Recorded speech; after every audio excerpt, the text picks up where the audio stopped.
اواتو کالو کې 2 ځل منظور شو، 2 ځل ولا پیسې راووتې، پیسې به اخیستې شوي وي، خو روډ نامکمله پروت دی. عوامي شکایاتو باندې دې باندې ایډیشنل ډیپټي کمشنر مس وزیر هغې چاپه مو والا ویزټ کو، د هغې باوجود په دې باندې کار دوباره شروع نه شو. تپوس دا کو چې آیا دا مافیا دومره مضبوطه ده چې دی نه تپوس نشي کیدی؟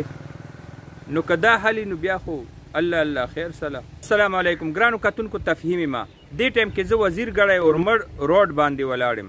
دا روډ په تیر 8 کالو کې 2 ځل دې دپاره پیسې منظوري شوي دي. تاسو ته به اوس په سکرین باندې په نظر راځي، یو ځل نیم جوړ شو بیا پرېښی شو، په دویم ځل باندې په دې باندې صرف روډه چولې شوې ده او بیا روډه هم داسې پاتې شوې ده او په دې باندې کار بند دی.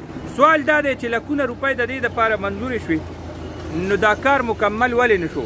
دا یو مصروف ترین روډ دی، په دې باندې ډیر زیات کلی، دا یو برانچ روډ دی، دا ډایرکټ پېښور ته متی دی او دې باندې ډیر لوی تعداد کې بټۍ دي.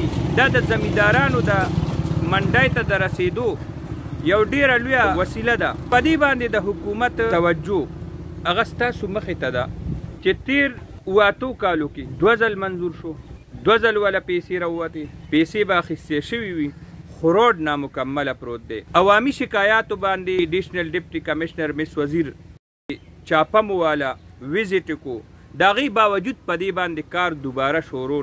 تپوس دا کو چې آیا دا مافیا دومره مضبوطه ده چې دی نه تپوس نشي کیدی؟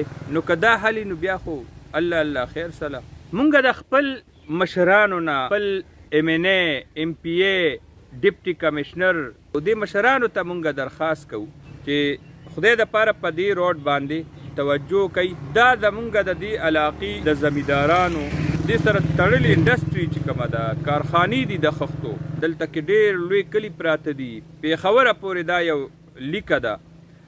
نو په دې باندې توجه ورکوي او مهرباني وکوي په دې روډ باندې کار مکمل کوي. ډېره مننه. الله په امان.